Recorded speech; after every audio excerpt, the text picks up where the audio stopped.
Across the world, mythologies and folklores have supplied witchcraft with a vibrant tapestry of symbols, stories, and spirits.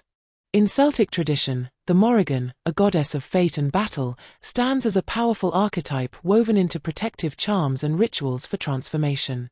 Similarly, Norse mythology gifts the practitioner with runes, ancient symbols once used for divination, woven into spellcraft for insight and guidance.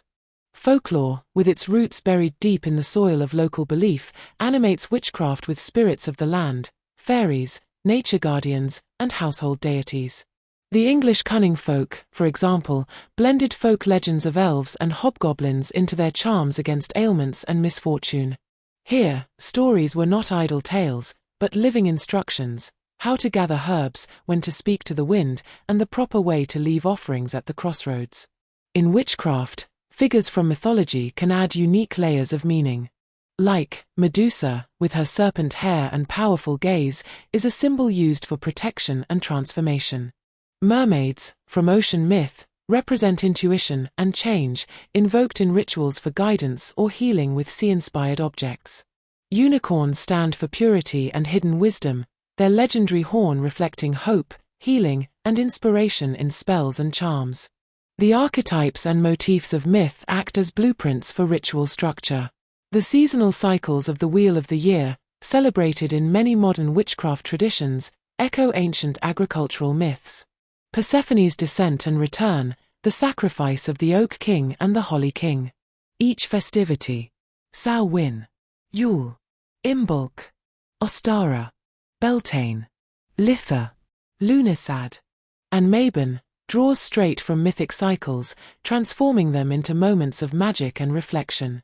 Witchcraft also borrows the language of myth to shape its tools and sacred spaces. The cauldron of Ceridwen becomes the vessel of transformation on the altar. And the broomstick, besom, is not merely a cleaning implement but a symbol of boundary crossing, derived from old folktales of witches flying by night. Even the pentagram, an upright, five-point star, used for protection, or inverted, which is used in the darker arts.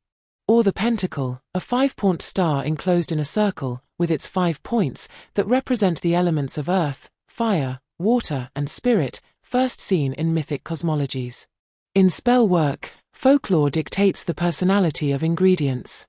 Mandrake roots, whispered to scream when pulled from the earth, become powerful in poppets and potions, not due to their physical properties, but because of the mythic fear attached to them. The black cat, a figure of superstition, finds new life as a familiar spirit, a companion and protector, shaped by centuries of tall tales. Through all this, myth and folklore are not just sources of inspiration, but frameworks of meaning. They teach the witch to see the world as alive with story and possibility, where every act of magic is an echo of ancient dreams and cultural memory. In witchcraft, the power of a spell often lies as much in the story behind it as in the ritual itself. The myths and folk tales we inherit become the spellbooks and sacred texts of living tradition.